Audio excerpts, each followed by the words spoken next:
Media Choice Television, its presenters, associates, and affiliates may not be liable for views shared on this program. Age restriction and viewer discretion is advised. Ensonga z'ettaka eryo nga tuzaawo bwannannyini ku ttaka ne bavaawo nga bagaanye okuwa gavumenti obwannannyini. Mwami Museveni bw'ajja okutongoza ssemateeka ku Constitutional Square mu 95 n'ayogera ebyali bimulumye mu ssemateeka eyo nga byali bibiri byokka. Ensonga y'ettaka okugaana okuwa gavumenti obuyinza ku ttaka n'ensonga y'okukyusa ye ge yayita amajeege ne bagatuuma UPDF. Era Mwami Museveni alemera ku nsonga kubanga okuva 95 n'okutuuka leero UPDF teyina musirikale yadde. Abasirikale bonna abaliwera ennamba zaabwe zitandika na RA ne RO. Aba UPDF tetubalabanga kuba kyali mu resistance mpabula. Museveni kyasinga omuluma nga yingira gavumenti kubanga yafuna buyinza mu kuttaka bikwasa ku ngalo ze ye gavumenti bali ttaka kyamuluma amajeego gatuma UPDF yakirekerayo era yakirekerayo gakyali NRA UPDF byasigalawo nga biwandiiko n'ennamba puleti z'emmotoka z'olaba naye bw'ogenda okumanya kuba ekikola amaje bantu.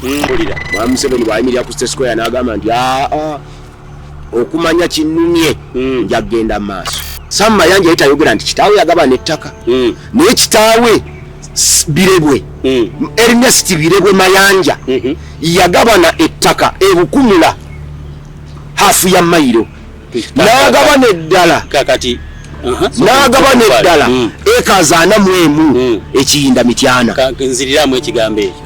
Sam Mayanja agamba ayogera kubagabana ettaka atera okulokompoka ebigambo n'alokompoka n'abagabana ettaka kitaawe Sam Birebwe Mayanja nga mulimisa w'Abakabaka bwa Buganda nga omu ku kigambo ky'emmwanyi n'eppamba mu ssaza ly'Essingo yagabana hafu ya mailo ebukumula n'agabana ne eka zaana mwemu mu kiyinda mityana. Ernest Birebwe Mayanja omulimisa ow'Abakabaka bwa Buganda kubyemmwanyi n'eppamba amala agabana naye n'agabana. Esa Mayanja bw'ayogera takubulira balala mu baagabana tagamba nti naye alina ettaka ettaka eryo erya Ernest Birebwe ly'ettaka Sam Mayanja kwalina faamu ebukumula. Kubajjukira David Oyito Joko yatubbako emmwanyi za $1 million 6 mu Uganda Coffee Marketing Board naye coordinator we mu mityana ye kitaawe wa Sam Mayanja. Coordinator we yatubba emmwanyi ezaweza $1 million 6 yesamu yetata wasama Birebwe. Abantu balinga badduka ebyentalo nga tasobola kudduka ngebe temukwatako b'Abarundi ne basigalawo nga bate bakolera bayoro mu biti bibiri b'Abarundi basigala bakolera gavumenti Abanyarwanda ne badduka ne beegattawa ne beegattawa abantu abamu nabulaba wano Muganda wange Jakana Naddu bamistakenga Mwami Birebwe okuba Omunnarwanda oba Omurundi naye eyokka distinction gyokozesa okumanya bibiri Obunnarwanda n'Oburundi yali ki kuba Abanyarwanda babayigga bo badduka ate Abarundi basigalawo bakolera gavumenti Katonda yasigalawo n'akolera Obote ekyo kikulaga wa gye yali okitegedde kati lumala okutuula ekyo musajja watukuolo era nga bw'atadduka yali abeera waka. Era Sam Mayanja agenda okudda ng'ettaka lyonna erya Birebwe kitaawe lijjuddeko ab'ebibanja ng'era kwebali kitaawe lyagabana. Kati ye Sam akola atya? Yafunanga abasajja be nga kameramaani oyo ne bayisa akatengo ku kyalo kyawo omusajja ettaka lya kitaawe yali obuza mupakasi temwaliriiko naye yagamba yagala kuba waayo kasente akatono muveewo naye ne bamunewagaana ye musajja wa gavumenti akola mu State House ajja kutwala wuli abwerere. Kati ng'abantu batunula ettaka okulitwala obwerere n'okukkiriza mpeewo kampa ngende kiki bw'atyo Sam Mayanja bwe yanunula ettaka lya kitaawe lyonna n'abawaayo k'abawadde n'agula ne eka endala waali asusa eka ebina naye nga tekuli musenze naye ate ye bw'ajje ne waffe apuliitinga njiri nti olw'ekibanja beera ku ttaka ly'oli tovaako. Ebyo nga mubiwulidde kansooke nzije obubaka buno ate tugende mu programu ennamba. Abantu mwenna abeetaaga obujjanjabi nga weetaaga okujjanjabwa mu ngeri etali ya kizungu ey'ekinnansi mbategeezaako nti omukugu mu bujjanjabi buno mukyala ayitibwa Ssenga Mukooki. Ssenga Mukooki akuyambako mmwe be baasibira e Bulaaya ng'abantu baakubba tebaagala okomewo ajja kusumulula weetaaye. Mwe abasinga buli wogezaako okudda kuno ofuna ebizibu. kyokka ekisinga okubasibiza ebweru bwe kuba nti mwasindika essente yammwe omuntu n'abaako by'omutuma ssente nabbanzibe ajja kuyambako okubanja mulungi nnyo mu kubanja. Banaffe abali mu bufumbo nga mwe mu bufumbo bwammwe tebwatebenkera ajja kubayamba okutereeza abaami bammwe ne mu nkola endala. Abakyala abeetaaga obufumbo obutebenkevu obwo busonga butono nnyo gy'ali. Abalina abaana abataagala kuwasa ajja kusobola okuyamba. Abakyala beereetere mwereetere bamusabe n'obufumbo, ezo nsonga ntono. Mbategeezaako nti mmwe abalina ebibabbibwako nga gwe buli kyotereka bakibba, yaŋŋamba nti enkola esinga obulungi y'ey'okutangira omubbi okutuukako si kwata amaze kutuuka. Ayina enkola ey'ekinnansi etangira ababbi okulaba by'otayagala bakubbeko. Ajjanjaba abaana Ssaako n'abakyala. Mumubulire ensonga zammwe ez'ekyama zesobola kuyisa wano senga mukookya omusanga ku 0750 2 600. Essimu eyo osobola ogikubako butereevu oba okuyitira ku WhatsApp. Nkugambye yeyo yokka gy'alina ojja kumusanga ku 750 2 600. Bino si bulogo, nzijanjaba ey'ekitone ey'abakyala abalina ekitone abayitira abakulemberwa senga mukooki. Ojja kumwebuuzaako ajja kukuyambira ddala. Oyo mwekakasa bw'omukozesa ensonga ziggwa. Nsebo bwe nayogera bingi nga sinakubuuza balaga asiri muganda. Nsanyusa okulaba Ssebo. Nange neesimye okusanga mami kankaka. Oli otya eyo? Mwendi. Ssebo buuza ku bantu. Mukulengera bulengezi naye olwaleero ndi naawe. Mazima. Banyama ne Bassebo abatulaba abatuwuliriza n'abatugoberera ku mukutu guno. Nze Sentamu Mukasa Ssewandagi. Ndi musajja muganda. Ate tekinkwasa nsonyi kukkiriza nti ndi muganda kubanga sisalangawo kuba muganda. Singa nali wakwebuuzibwako okusalawo kye naali badde osanga naali agadde okubeera muganda wa Barack Obama eri mu Amerika oba muganda wa Elon Musk eri mu Amerika oba ku mulembe guno nandi agadde nnyo okuba omuvandimwe. Mazima. Kubanga baba vandimwe buli wamu ku mulembe guno bayitawo buli kimu bakikola wadde ng'ate beetoola ne batukolako ebikolobero emmanju w'olutimbe. Mazima. Naye munsi muno mpangaalidde ndi musajja muyivu ate nsomera ku Makerere University kuno nga nsoma mateeka. Nina diguri 2 emu ya ez'ebyenfuna ne Bachelor of Business Administration na majoring mu finance ate ne Master of Science Accounting and Finance zombi za Makerere University. Kati wendi wano nyongerako mateeka njagala nina nkoba Bachelor of Laws mu mateeka wanaida Makerere ku University. Muntu abuuza nti oyagala ki? Economics yatawanya nnyo gwe bamukola nnyo. Kubadala Makerere wano. Ebibali ebyo. Kubadala nali musajja mugezi. Lwakuba nti embeera y'ensi yeetera okutunafuya.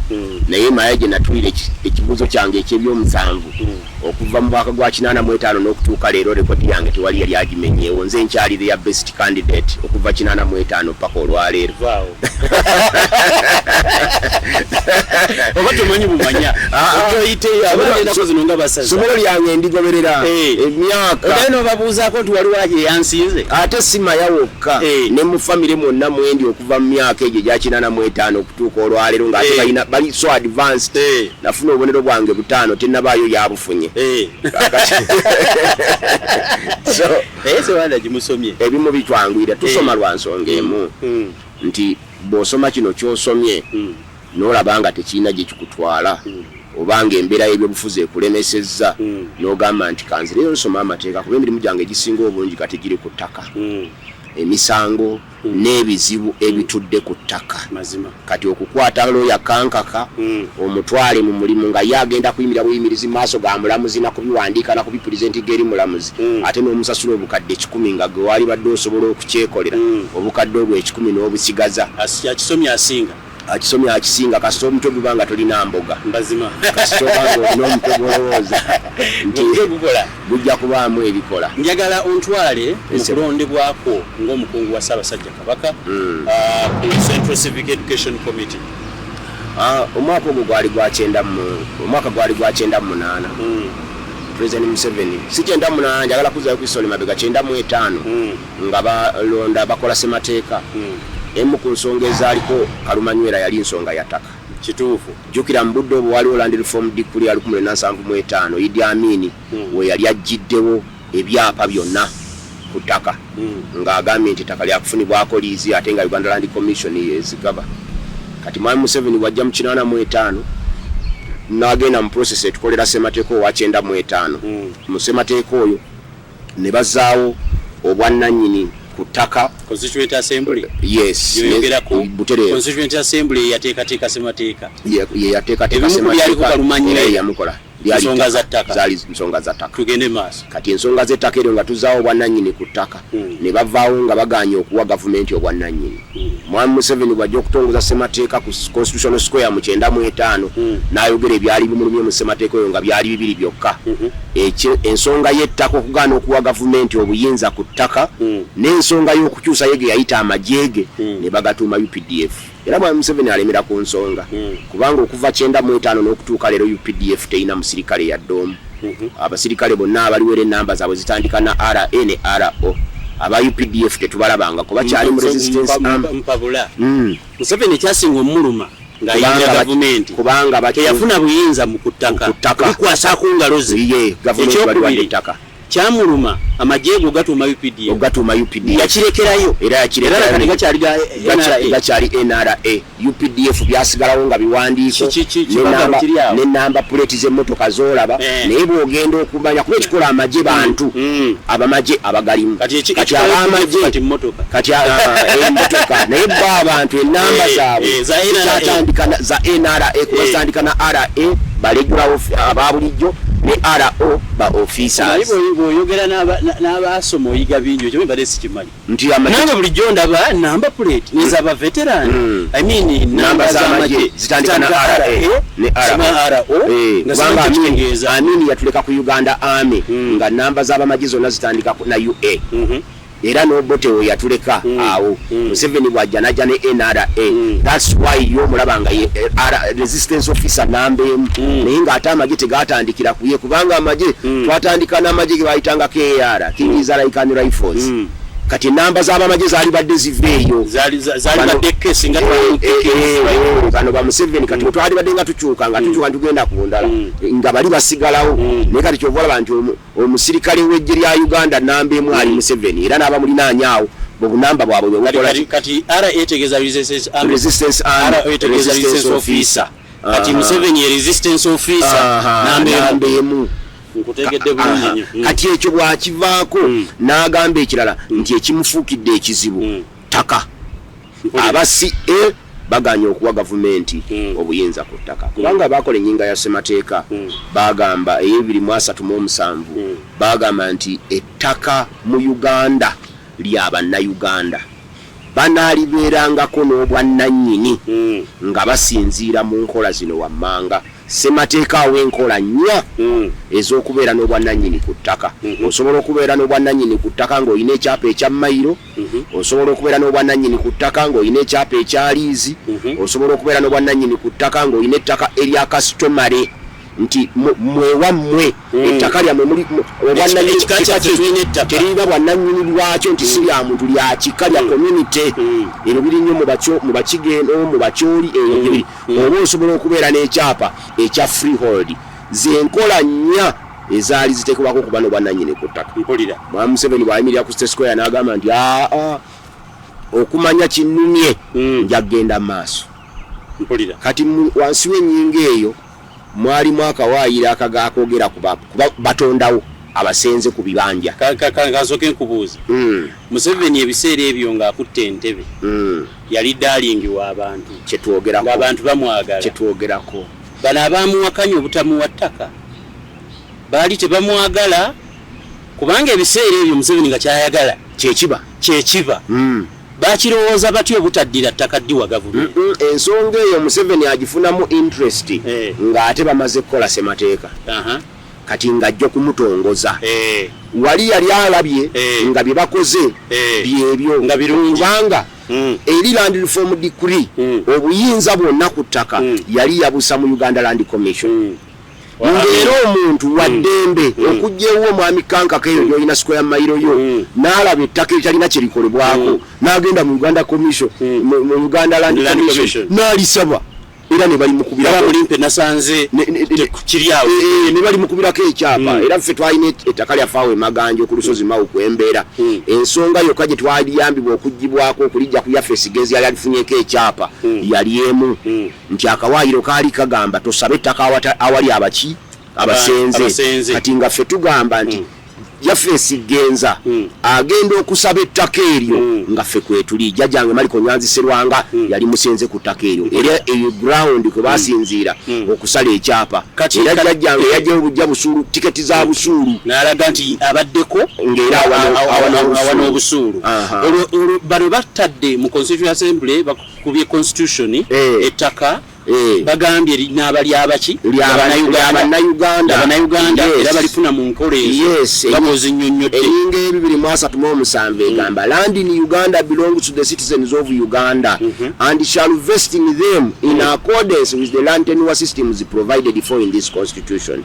Akatundu akokusatu mu nyinga 2037 ne kagamba land in Uganda shall be owned in accordance with the following land tenure system: customary, freehold, mile, and leasehold.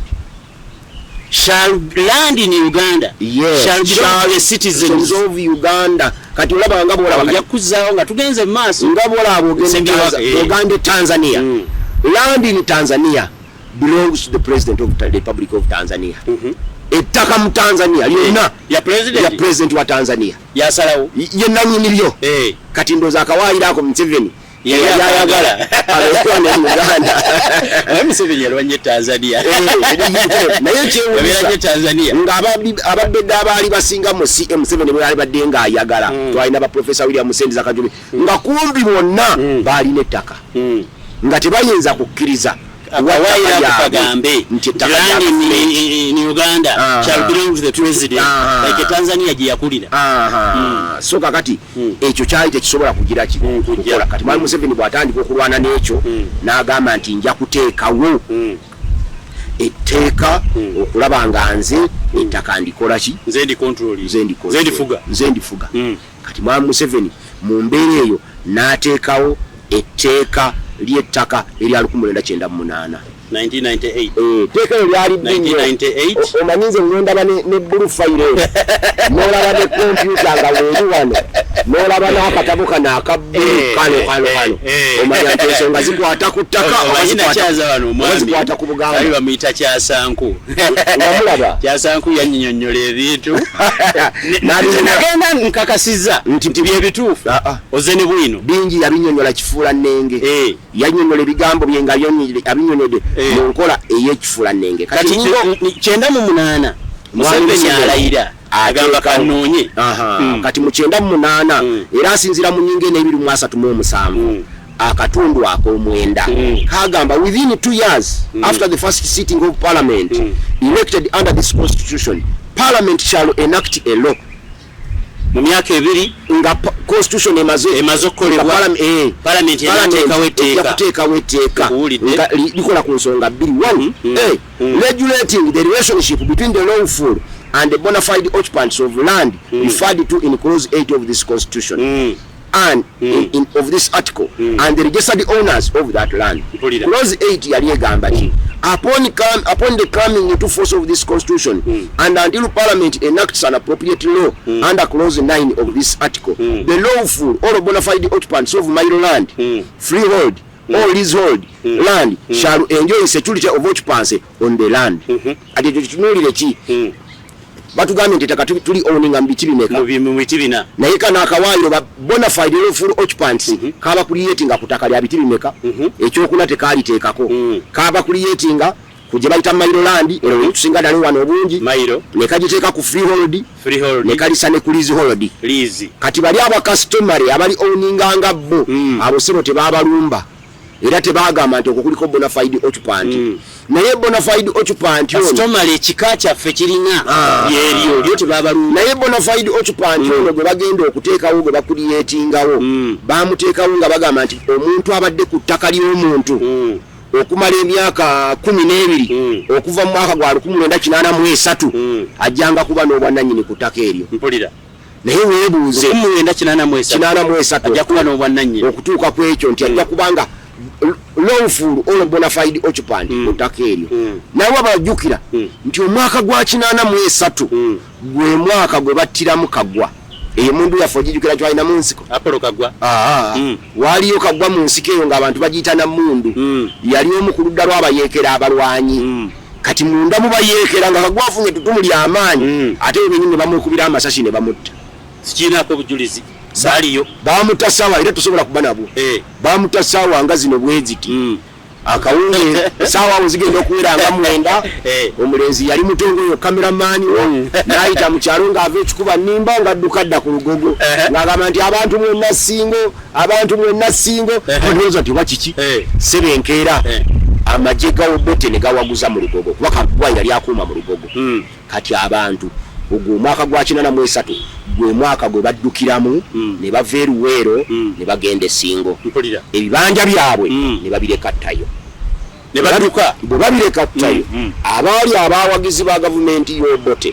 ne bookipayinga space eyo era bangi ku bookipayinga space eyo baali bannalwanda n'abalundi wabeeranga ne muganda wange wano Jakana ebintu yabikubuuliranga byali bingi yabiŋŋambanga ekyovola bantaddeyo amatumpulire oba nyina we nkukwata ensobi ku bye nasooka okusomesa ku mukutu era ebyo ng'abikubuulira bulungi kati ogwo gwe mwaka mwami Museveni gwagambiramu nti abaabeera ku ttaka okuva olwo okutuuka leero okutuuka 95 bafuuse bannannyini musemateeka nga babawadde kati Buganda Kagwa bamala omuttira eyo abantu badduka ku ttaka lyabwe n'abakyoli baali bamanyi nti mundu yali mulwanyi Namige ng'era awo ku lugogo amagye g'Obote galemeddwa okuyitawo okudda eno ng'okuva ku lugogo okudda eri waabeerangayo bayeekera ng'okuva ku lugogo okudda eno amagye ga gavumenti bawe gakola ki wewaali ensalo ya gavumenti n'abayeekera kati emundu babamala okugitta bali abakyoli abanyawanda abalundi abaki ne bajja ne bookipayinga abaalinga ku saidi y'Obote ne bookipayinga kati 83 Museveni akulaga nti eyali ku ttaka bayisiya afuuka nannyini kati fe tuwakanyiza nti toyinza kugamba nti omuntu okufuuka nannyini ku ttaka kubanga alijjako okuva 83 paka 95 ng'ate ffe 83 twali tudduse ebibanja byaffe tubirese ttayo twali mu kampusi Ssingo ngeno tetukola ki nga tetuliyo awo tutandikire okuwakana ne gavumenti ya mwami Museveni kati mwami Museveni kawaayira kano kenkugambye ak'omwenda kegamba nti within 2 years 237 akawaayira nti within 2 years after the first sitting of parliament elected under this constitution, Parliament shall enact a law regulating the relationship between the lawful or bona fide occupants of land referred to in clause 8. Was the law enacted? Kakati wano waliwo ensonga bbiri. Sam Mayanja ne mukwano gwogambe gwe wakyaza wano. Bwe boogera wano bagamba ow'ekibanja. Ow'ekibanja ku ttaka lya Kankaka nti alinako kye bayita security of what? Occupancy. Security of occupancy eyo yali ya myaka emeka? 2. Katuddemu tusome akawaayiro okawulire kagambye.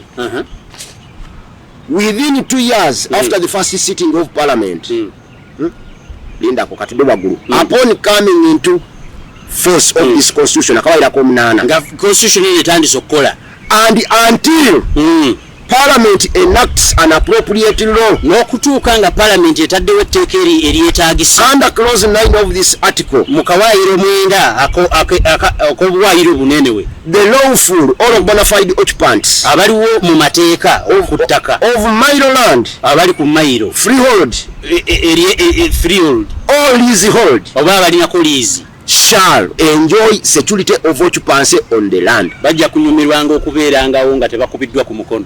Akugambye tu within tu agambye nti upon the coming into force of this constitution and until parliament makes a law, mpaka parliament lwerikola etteeka, they shall enjoy, bajja kubanga beeyagala security of occupancy on that land. Ekyo kyali kitegeeza nti security of occupancy yaliwo okuvanga bamaze okutongoza ssemateeka mu 98 okutuuka nga parliament okutuuka nga parliament etaddewo etteeka. Kati akawaayiro ak'omwenda kagamba nti bayinza okutwala emyaka 10 nga tebataddeewo tteeka kati balimitinge ne kagamba within 2 years after the first sitting of parliament elected under this constitution parliament shall enact a law. Olw'okutya nti balinza okumala emyaka 2 ng'etteeka tebalireese abali ku ttaka bo ne beeyagala baabateekako limiti nti mu myaka 2 bajja kuba etteeka likoleddwa. Ekyo kitegeeza nti tumaze okulaba nti security of occupancy yaliwo nga bajenjooyinga until parliament has enacted the what? A law. Era ne bagamba nti within 2 years parliament shall enact a law. Kitegeeza nti security of occupancy yali mu ssemateeka yasiizinga bwe baakola etteeka lino. Webale nnyo anti kyembadde mbuuza The Land etteeka lyamala ne likolebwa mu 98. Kitegeeza security of occupancy eyewedde kiwedde beggwawo kati security yo olwo kye tugamba okubeerawo okwo twali tulina kubuuza tteeka. mpulira. So after the 2 years kiri kye bagita security of occupancy kiwedde wali kiba tekikyaliwo. Kati Mayanja ye bw'atuuka wano bw'asoma kano ng'agamba nti naye ate etteeka parliament lye yakola tteeka ddala teyakola tteeka linyweza security of occupancy. Lino lyetteeka lye baakola mu kusinziira mu ssemateeka. Kaakati biri byonna bye mubaddeko nga mweyagala biggwa katutumirira nnyo okukola etteeka tebikyabalwa biba tebikyabalwa. Ssaamu Mayanja byagamba byayogerako. Kati bwe bakola etteeka lino lya 98 ffe ng'obwakabaka bwa Buganda twaliwakanya. Lwaki twawakanya nnyo etteeka ly'ettaka lino? Tuwakanya etteeka ly'ettaka lino kubanga lyatongoza omuntu ekisinga obukulu lyaddira omuntu Ssewandagi ali ku ttaka lya Kankaka ng'alinako ekibanja kya yiika 10 okubanga amuwa obusuulu bwa siringi 10,000 mmeka bwali 10 bwe bwatandikirako. Ndi ku ttaka lyo square mile yo era sitokonako mwami Ssewandagi Kankaka yajja n'afuna ekibanja kya yiika ze 10 alimako kasooli oba bitooke. Kaakati wakukuwangayo 10,000 lyateekawo yali nominal value. Era bateekawo nominal value eyo twajja mu 9 nga bataddewo nga balifaalinga nnyo ku tteeka lya busuulu n'envujjo. Tugaa nti mwabakola reference ku tteeka lya busuulu n'envujjo bwe mbali mwogerako lino mulijjeewo mujjeeyo liri erya busuulu n'envujjo kubanga erya busuulu lyali liregulating relationship wakati w'ow'ekibanja ne nannyini ttaka ku kibanja. Abantu beerabira etteeka lya busuulu n'envujjo eryo eryogerwako kiki ekirireeta? Bannannyini ttaka abaali baagabana ettaka mu ndagaano y'olwenda n'abaaligabana awo mu mbeera ezaddako. Omanyi omuntu atera nnyo okwogerako ebyo. Mayanja yali tayogera nti kitaawe yagabana ettaka naye kitaawe Birebwe Ernest Birebwe Mayanja yagabana ettaka ebukumula hafu ya mayiro n'agabana eddala kakati n'agabana eddala eka 41 ekiyinda mityana. Nziriramu ekigambo ekyo. Ssaamu Mayanja ayogera kubaagabana ettaka atera okulokompoka ebigambo n'alokompoka n'abaagabana ettaka. Kitaawe Ssaamu Birebwe Mayanja nga mulimisa w'Obwakabaka bwa Buganda nga omu ku kigambo ky'emmwanyi n'eppamba mu ssaza ly'Essingo yagabana hafu ya mayiro ebukumula n'agabana ne eka 41 mu kiyinda mityana.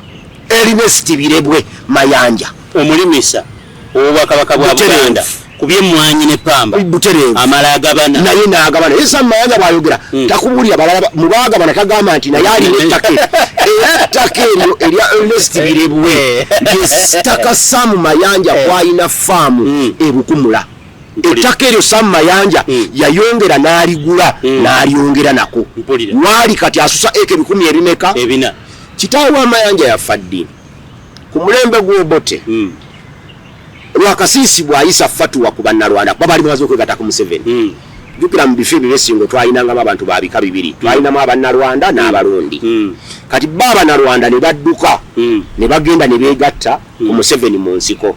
Abalundi ne basigala sayidi eno Essingo menyera district atamanyi bya masaza mbuli nti mu district Kiboga Mityana Kasanda nani ziringa nnya eziri mu Ssingo. Kati abannalwanda badduka ne bagenda mu nsiko abalundi baasigalawo. abalundi bwe basigalawo basigala nga bo bakolagana ne gavumenti y'Obote era gye bawagira era taata wa Sam Mayanja gwe bayita Ernest Biremwe Mayanja yasigalawo ng'ate bacoordinatinga issue ya mwanyi era ali omu ku ba agents ba David Oyita Ojoko kubajjukira David Oyita Ojoko yatubbako emmwanyi za $1 million mu Uganda Coffee Marketing Board naye coordinator we mu Mityana ye kitaawe wa Sam Mayanja coordinator we yatubba emmwanyi ezaweza $1 million ye taata wa Sam Mayanja abantu balinga badduka ebyentalo nga tasobola kudduka ngebe tebimukwatako kati kwolwo abantu baali badduse fatuwa bwe bagiyisa abanyarwanda abeegase ku Museveni abanyarwanda badduka ne beegatta mu nsiko b'abalundi ne basigalawo nga bate bakolera bayolo mu biti bibiri b'abalundi basigala bakolera gavumenti abanyarwanda ne badduka ne beegattawa ne beegatta ku Museveni abantu abamu nabulaba wano muganda wange Jakana Naddu bamistekelinga mwami Birebwe okuba omunnarwanda oba omulundi naye eyokka distinction gyokozesa okumanya bibiri obunnarwanda n'obulundi yali ki kuba abannarwanda babayigga bo badduka ate abalundi basigalawo bakolera gavumenti kati yasigalawo n'akolera Obote ekyo kikulaga wa gye yali okitegedde kati lumala okutulia ekyo musajja watukwolo era nga bwatadduka yali abeera waka abalundi basigala abayeke abakyoli abanyanda ne badduka kikulaga nti bwaba yasigala ng'akolera Obote yali agwawa ekyo kyolaba gyova kutegedde bulungi kati ku lunaku olwo olumutuukako yasigala wawaka bwe bajja amagye muyigakulanga ebyo bimanyi operations zabangawo ngansanafu n'ayingira mu nnyumba ye neyeggaliramu ayingira mu nyumba ne yeggaliramu bana abakyoli bajja buzi mu budde obulala kuba abantu tugamba nnyo nti abakyoli naye abantu abasinga okutta abantu mu magye g'Obote baali baana baffe wana Abaganda n'abalundi abaali mu magye g'Obote era bwe bajjanga awo nga bagamba nti oyo kankaka yatunze emmwanyi oyo kankaka babayitanga bayuusi kankaka abantu yagenda mu nsiko ekitegeeza abasinga okutta abantu mu mugundi bali baana baffe Baganda wano be basinga n'abalundi abali beegasse mu kutegedde bulungi ebyo be babikola ki be babikola ng'era be babibeeramu kati ku lunaku olwo bajja bweti ku kyalo kuli ne batuulira ennyumba nga wakalabika nga wabeera abantu wano wabeerawo abantu era baddira ennyumba eya mwami Birebwe ne bagisasiramu amasasi nga musajja atuyeggalidde munda ne mukyalawo essasi lyamukwatira ku buliri nerimukolaki nerimutta musajja wattu kati musajja we yali awaka agenda okuyingira munda yasanga omuzeeyi yakoze eki muzeeyi ne bamugjawo ne bamuziika kati ku ttaka eri kwaliko akasajja akalala akatamivu kasajja ka musajja mukulu bano bamayanja bali Amerika tekabafaako tekamanyi kifaayo kukajjanga buze obanga n'omuwala omulungi nga kakugabiraawo nga otwala ttaka ng'ongawo omuwala wabanga ne sente ezimala nga okwegula bibanja era Sam Mayanja agenda okudda ng'ettaka lyonna eryabirebwe kitaawe lijjuddeko ab'ebibanja ng'era kwebali kitaawe liyagabana kati ye Sam akola atya yafunanga abasajja be nga kameramaani oyo ne bayisa akatengo ku kyalo kyawo omusajja ettaka lya kitaawe yali obuza mupakasi temwaliriiko naye yagamba yagala kuba waayo kasente akatono muveewo naye ne bamunawagaana ye musajja wa gavumenti akola mu state house ajja kutwala wuli abwereere kati ng'abantu batunula ettaka okulitwala obwereere n'okukkiriza nteewo kampa ngende kiki bw'atyo Sam Mayanja bwe yanunula ettaka lya kitaawe lyonna n'abawaayo k'abawadde n'agula ne eka endala waali asusa eka ebina naye nga tekuli musenze naye ate ye bw'ajje ne waffe apuliitinga njiri nti olw'ekibanja beera ku ttaka ly'oli tovaako nkutegedde nnyo Sam Mayanja ensibuko ye kitaawe yagabana butereevu kitaawe bw'agabana ab'ebibanja beesenza butereevu bwe beesenza bwe yava e Bulaaya n'alabanga kyetaagisa obbajja tebeesenza waliwo omusajja wa kitaawe yasigazettaka yeyatundanga ngera mwoli enakaseke olaba ettaka ly'omulala nga musajja taliiwo naye Ssewandagi yatunda ebibanja n'abigaba ye yakiraba nti kyetaagisa okompasetinga bano bave ku ttaka naye wanaagamba nti muvaawo era atuuka ne enjiri ya Mayanja egamba ow'ekibanja tovaawo gwenda nnyini ttaka era inako security of occupancy naye nkuwulire security of occupancy oyakoma otegeddewo emyaka 2 when the taker was made it ended there ngate ekinuma olumu ti mwami Mayanja agenda n'awalwa ne president n'amubuuza musajja wa Katonda Museveni najja n'ayogera ebintu nga tebikola ki iyo kati bagamba nti teeka lino tuli kungubagira era obwakabaka bwa Buganda nga bumaze okugamba nti toyinza kubeera ku ttaka lyange ng'olinako ekibanja kya yiika 10 n'ogamba nti gwe ayinako ekibanja ekya yiika 10 ompe siringi 15 nze ndi musajja mulimi wa kasooli mulimira kyegeego kitundu bakiyita nkaaka mwenimira kasooli wange naye nsasula siringi emitwalo 30 buli eka buli season buli yiika gy'olima nsasula emitwalo kuba mbamu season 2 ku yiika emu okulimira kasooli ku ttaka ly'omulala ate siri sure nti season ejja nja kulimirako kuba ayinza oddiwa omulala ayinza okwongezaamu olumu nagendayo nga batugambye nti tujja omugaga ajja ku Lwamukaaga nange nga manyi njagenda Lwamukaaga kuba yalina abasajja be nebapima sibino ebyaffe tupima mbu simanyi kupima ne mashini bo balina yaadi zaabwe nasaako entabbi kati bakuba miggo mukaaga ku bwegiti eyiika asimbwana akatina wali ne bagamba nti eyiika oba eweze oba teweze nokolaki nosasula kati olumu nagenda nina yiika zange 5 enimira kasooli wange nebikasooli byange bikyalimu ne bagamba nti omugaga ajja kujja Lwamukaaga omugaga yajja Lwakutaano nze ndi Kampala ngenda nkya Lwamukaaga okulinda omugaga ngenda otuuka ewange nga basimbyewo ddowuti ng'omulala yatuttewo era eyo season saakola wasalwa naye nze ng'omupangisa ku ttaka ly'oli nzikiriza nti ettaka ly'oli kati gavumenti bwekuba etteeka eryo lyolina lino eryakyenda Uganda yawulira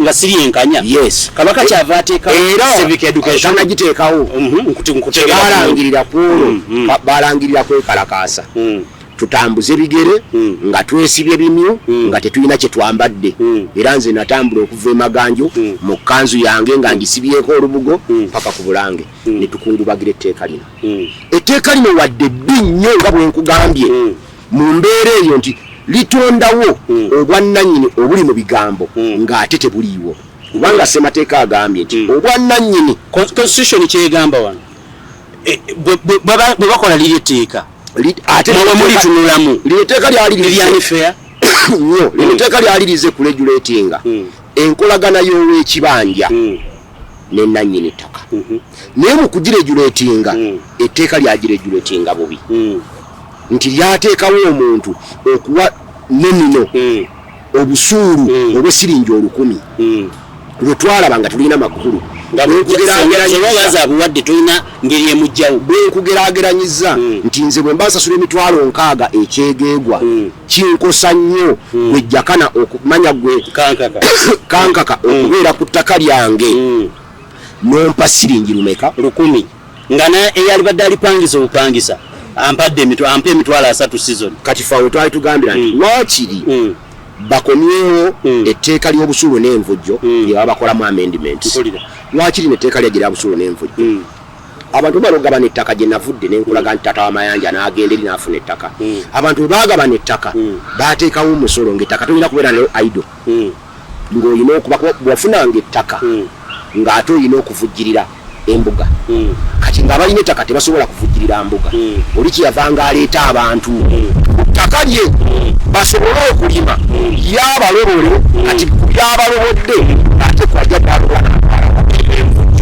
twalirira embuga kati mu kiseera ekyo abantu baatuuka ng'ate bajja kuba senze baabwe kinene nnyo ekikoze ekisukkirira abasenze babajja ku kingi asigaze naye abeeko kyatwala obusuulu bwavanga mu ebyo by'otunze ebivudde mu sente envujjo neeva mu ebyo ebyolimye nga byakulya kati etteeka we lijjira okuregulatinga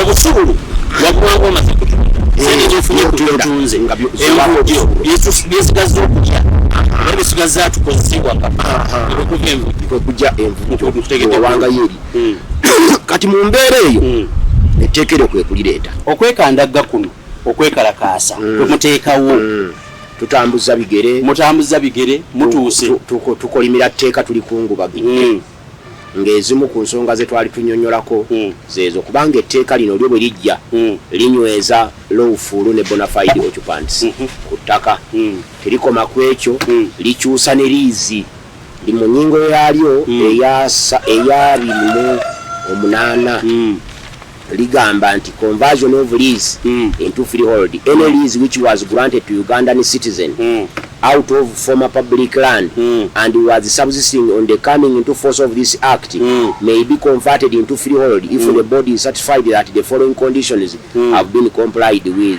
that the leasehold is authentic and genuine, that there were no customary tenants on the land at the time of acquisition of the lease, that if there was any customary tenants on the land at the time of acquisition whose tenancy was disclosed, those tenants were duly compensated, that all development conditions and covenants have been complied with, that any other condition imposed by law by time to time have been complied with. Twatugamba nti waliwo ettaka ly'abantu lingi Uganda Land Commission yayegabyeko liizi ng'esinziira mu Land Reform Decree 1974 nga bw'olifuula freehold baba litutenga lya bwannannyini so nga ate liizi zaali zakuggwako okiraba naye wabula lyalina mwaka waayira akalala akali akalungi nti bw'oba oyagala okugikonvatinga mu freehold oteekwa okukakasa nti ettaka lyewafuna tekwali basenze ne kuba kuwaliko abasenze bonna olina okuba nga omaze obbasasula bakoze eki wakinnyonnyodde nti wali mu dikiri kyali nti ogenda okufuna ettaka mu Uganda Land Commission walina kusangako baki bantu wabasangangako ng'olina kubasasula olwo bano abadduka esingo kati bano abadduka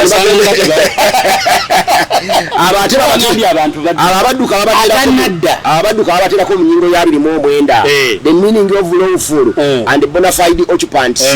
Lawful and bona fide. Lawful occupant means a person occupying land by virtue of the period omuntu nga yali ku ttaka olw'amateeka gano agaali gaggyibwawo erisooka busuulu and envujjolo. Jjukira etteeka lya busuulu n'envujjolo Ssewandagi yakweta ku ttaka likutaddeko ng'olina kumuwa busuulu naki n'amujjo kati wano bo bamufudde ki lawful occupant nti oyo ku ttaka alinako obuyinza era etteeka ligenda ne maaso ne ligamba nti asobola okufuna certificate of occupancy nga gwogimukoze eki nga gwogimuwadde ne bw'ogaana kati omuntu yagamba nti bweŋŋaana kati ate etteeka lirisaba akawaayiro nga bw'ogaana abalala basobola okuwa obwannannyini ku ttaka lyange nga nze nannyini yo nkoze eki nga gweoganye ye kati Uganda Land Commission kati ebyo nabyo tukola ki netujja nga tubiwakanya naye bwe yali yogera nti abantu abo busuulu n'envujjo teryali lya Buganda lyokka waliwo neteekedde abayitanga Tolo Landlord and Tenant Law ya 1937 waliwo ne lyankole Landlord and Tenant Law nayo la 1937 then nebogera akawaayiro B a person who entered the land with the consent of the registered owner and includes a purchaser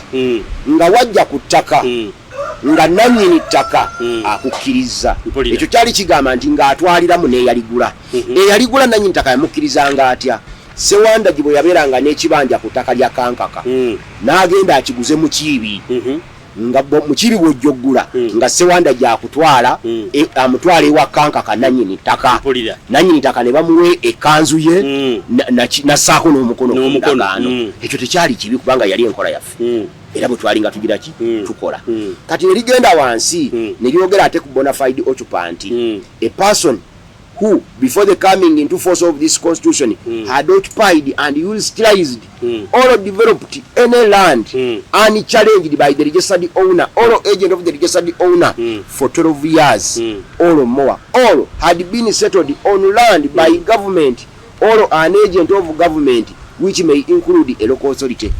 Kati jjukira waliyo campsay ez'aba refugees government yajjanga buzine zizimbaawo nesettolingawo abantu ne bagamba nti abo bakole ki babeeraawo bagira babeeraawo kati ekyo nga tetukikiriziganya nakyo n'omuntu eyabeerako ffe wetuddukire tugenze eruweero ulya gamba you occupy naye wato developinze you occupy ffe nga tugamba toyinza kugamba nti omuntu yali occupying obucupayinza omuntu ayinza okucupayinga ng'alundirawo nte kituufu era abasinga obungi ku baali boccupyinga baali balundirako nte ettaka eririko ente teribeera occupied Marenga manjiye kwetezage. Kati bwogenda mu nyinga ya 3 enyinga ya 3 yeddamu nekomyawo kiri security of occupancy ekiri wali kati wali tukivuddeko kati tuze mu kyeteeka mpulira etteeka ne ligamba a tenant by occupancy on registered land shall enjoy security of occupancy on the land neka wansi kawaayirako okubiri sikumala genjoyinga akawaayirako okubiri kagamba the tenant by occupancy referred to in subsection 1 shall be deemed to be a tenant of the registered owner to be known as a tenant by occupancy. Njojja kubeera omanyiddwa ng'omupangisa wannannyini ttaka. Omutaka Tenants by occupancy ekyeso kye boogerako obanga omanyiddwa ng'omupangisa w'omutaka nga Ssewandagi apangisa ku nnyumba za kankaka. Mpulira bulungi. Etteeka bwe likola ligamba awo bw'onaatuukiriza ebyo ojja kuba omanyiddwa era ligamba nti ttaka lye subject to such terms and conditions as are set out in this act or as may be prescribed. Kerigamba bugambi nti gwatudde ku ttaka lya kankaka olina security of occupancy nga bwe Mayanja agambye. It is subject to such terms and conditions as are set out in this act or may be prescribed. Newankubadde obwakabaka n'ebyo bibuwakanya. Naye Mayanja ate n'ebyo tabituukiriza. Ani kati ffe tetugambye ndi gavumenti eno okumanya mbi etteeka lino bbi nnyo naye ate nalyo yennyini lyeyakola nga ffe tuliwakanya ate nalyo terigoberera. Mayanja ayogera kati a tenant by occupancy shall pay to the registered owner an annual ground rent as shall with the approved of the minister be determined by the board. Yeri tugambe nti obusulu nga tubuwakanya era minisita bwe yabussaawo yasaawo bwalumeka bwa nusu lukumi naye wabula etteeka lino liddayo ne ligamba wansi eno gye liggwera nti ensonga enaagobya omusenze ku ttaka singa anaamalanga emyaka 2 nga tawadde busuulu automatic aba yegobye. Kati Mayanja tumubuuza bano abantu be baateeka ku ttaka aleeteyo abantu bamanyi okuva 98 etteeka lino lye lyakolebwa ng'emyaka egy'ebiri tegiggwangako nga tebawadde ettaka nga tebawadde busuulu era ojja batuukako nga tebawanga ku busuulu. Etteeka likwakatako gwatudde ku kibanja ng'omanyi si gwe nannyini ttaka okunoonya nannyini ttaka omuwa obusuulu nannyini ttaka omunoonya otya ogenda mu land commission ekulinaanye ne bajja ne balokeetingawo ne bamanya nti nannyini ttaka awo ye kankaka kankaka oyo waba taliiwo obusuulu n'obuwa kuki kugombolola naye bano bonna abasinga obungi tebaliiyo.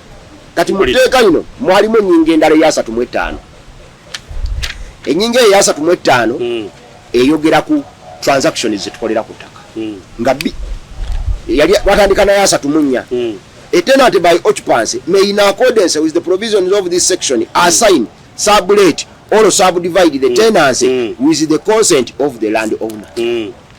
Nga nannyini ttaka kankaka gwe nannyini ttaka you subdivide oligaba olina embatemerako ebibanja olina abaana bo mukiibi musoke mugobaziita naani okubagabira ettaka oteekwa kuba n'olukusa lwa nannyini ki ttaka baana bo obagabira mu kibanja yangabira kankaka junior ekibanja yangabira kigoye sansa ekibanja yangabira fereriyo nabimba butereevu nannyini ttaka mukiibi ateekwa okumala okuwa olukusa nti bakole ki salamu era waba onaaligaba olyejjako okyusa obwa nannyini omukisa ogusooka ate gusooka kuweebwa nannyini ttaka nga tonagabira baana bo kibanja nannyini ttaka omukisa gumuweebwa muwe oba gumuweebwa yandagira ani owumuwa wabula ne bagamba wano ogabye naye ate bagamba a tenancy by occupancy may be inherited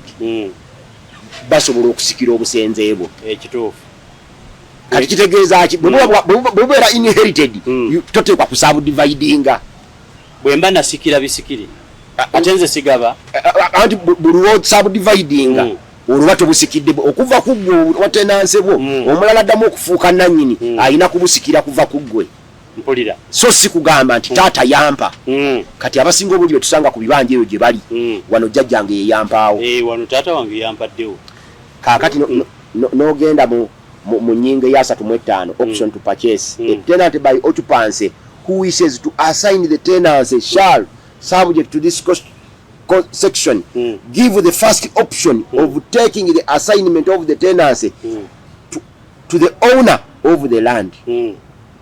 Ng'oyagala okutunda ekibanja kyo ku ttaka lya kankaka gwe Ssewandagi, omukisa ogusooka olina gwa nannyini ttaka. Kankaka agule ekibanja kye. Naye ye luwero gye tusanga abatunze ebibanja ne babiguza abalala. Nga nannyini ttaka tamanyi na kumanya. Teyamanya. Baateekawo na buteesi, bajja na bujambiya bwabwe ne batunda ne baguza omuntu omulala. Ekyo nakyo kiba kikyamu. Ate era mu nnyingo eno eya 35 Profesa mukyala wa omubaka Muwanga Kivumbi wali wano Profesa Makerere yagenda mu kooti ne banne ne bawaabira ennyingo eno eya 35. Kubanga ennyingo eno eya 35 egamba mu maaso eyo nti singa omusenze ku ttaka atunda ekibanja ng'omukisa taguwadde nannyini ttaka ogusooka aba akoze ebintu bisatu.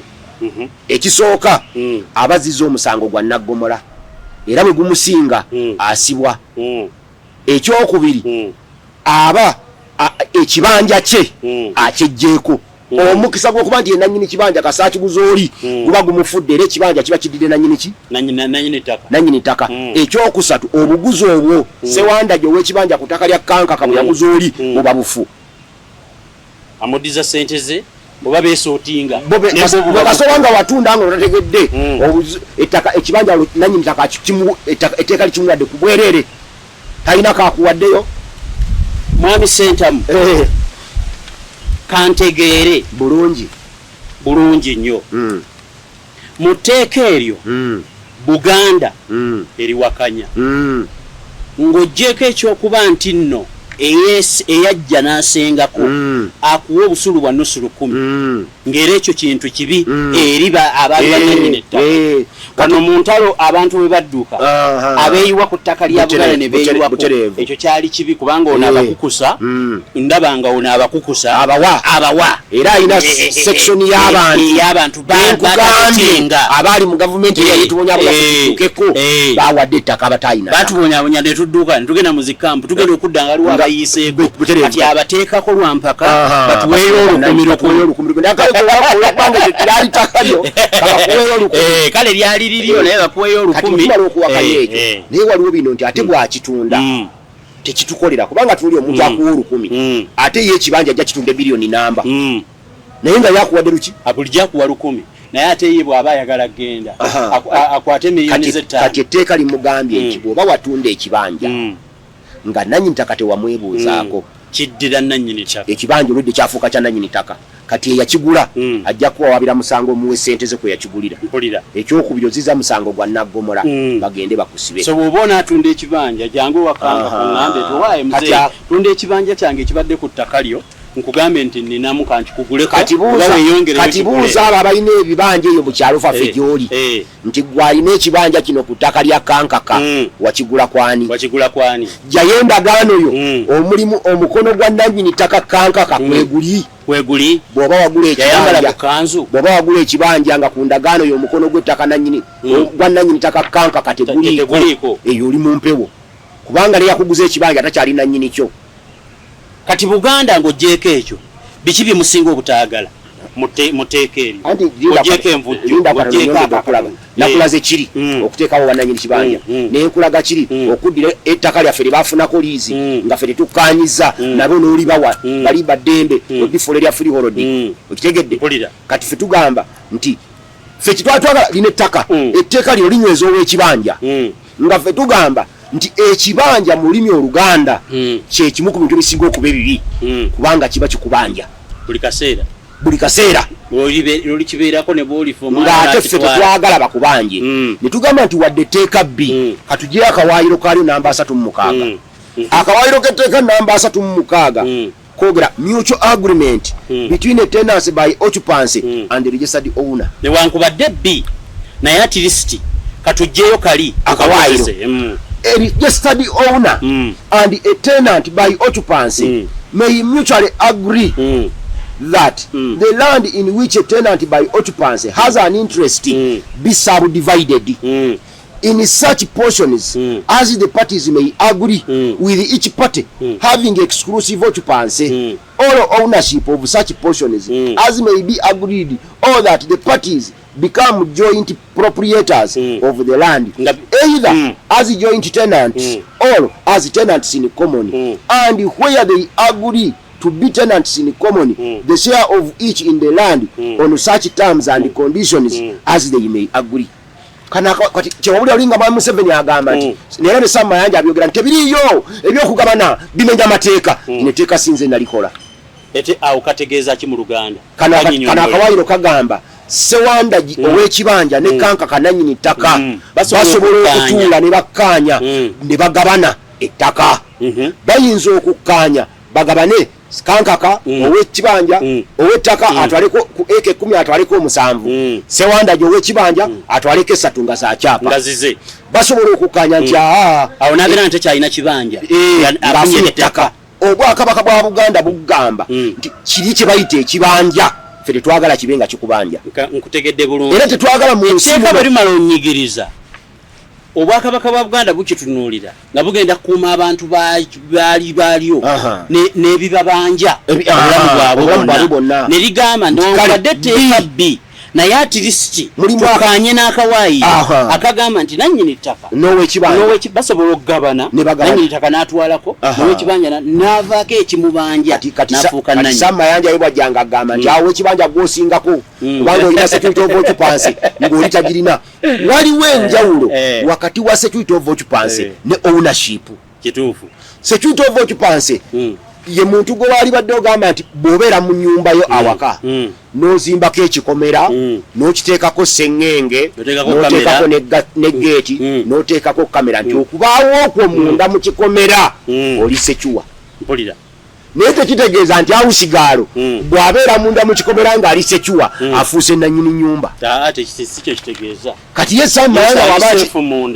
Mayanja bw'aba akinnyonnyola annyonnyola ng'akulaga nti obwadda nnyini era n'agamba nti ebyokugabana tebikola ki n'etteeka ennyingo eya 36 yegambye nti abantu banaagabana. Nabadde gamba ennyingo eya 35 omukyala bw'agenda n'agiwawaabira mu kooti ya ssemateeka batapute lead judgment yali ya mulamuzi Irene Mulyagonja. Mulyagonja asala ki?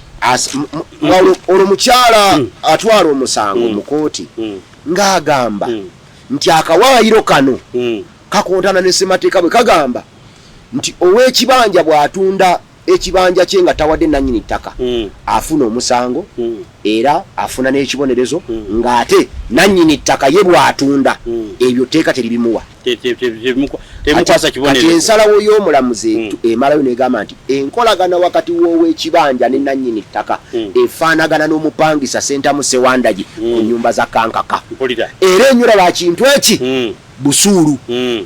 Kanka Ssewandagi ng'apangisa ku nnyumba za kankaka waalemererwa okusasula renti enkeera kankaka waakola ki amufulumya ekyo n'akinyweza. Kati ffe kyetwatugamba abasenze ku ttaka nti bino tebibaawo era bino bikyamu. N'olwekyo wabulira ne pulezidenti nga bamuwabisizza naye ng'agamba abantu nti babikola abimanyi mwogeraako nnyo Museveni nga mugamba bamuwabya lwaki buli kaseera ye yawaba oba naye aba abyagala. Ekyo nakyo nja kukyebuuza manye nja kubuuzaayo omuntu amuliraage mubuuze naye mwami Museveni ono ebimu abikola abigenderedde oba bamuwabya. Kale katutwale bino byennyini aba abyagala era naye byaba ategeera naye bakulonda mu kifo kino ng'oli munnamateeka ng'amateeka ogamanyiiko okakibwa amateeka okumubuulira ekituufu n'agaana kigaana. Ab'ebibanja ne bannannyini ttaka basobola okugabana. Etteeka kiraali badde lisobola okukola nti kale tuteekewo mu tteeka nti ow'ekibanja n'ow'ettaka bagabane batya. Mpulira. Ekyo twali badde tukisobola naye wano etteeka lyagamba nti okugabana kunaabeeranga mu ntegeeragana era wakati w'ow'ekibanja nze nkigamba abantu ow'ekibanja n'ow'ettaka kakati bw'avaawo bino byateeka okukolako naye ate ayingira ewalala n'alwana n'obwakabaka bwa Buganda. Mayanja Mayanja alina ebintu bino wammanga njagala mbikubuulire. Buli kiwandiiko kyonna kye nali ndabye buli kwogerako nnaku nali ndabye Mayanja akikkaatiriza nti nno wano Buganda temuyinaawo ttaka tewali ttaka. Akyogera agamba temulina buyinza tetulina buyinza ku ttaka agamba n'akatongole kali limited Buganda Land Board tekiriwo mu mateeka sina mu mateeka tekiriwo kyo tekiriwo ku kiyite kya Buganda naye kampuni ya muntu era abuuze era bashareholder bameka kakati eyo gye tuva tuddayo mu 93 ssemateeka owa 1967 Dr. Paul Milton Obote gwe yakola nga yawandiikibwa Attorney General mu budde obwo yali Binaayisa n'awandiika ssemateeka oyo yajjawo obufuzi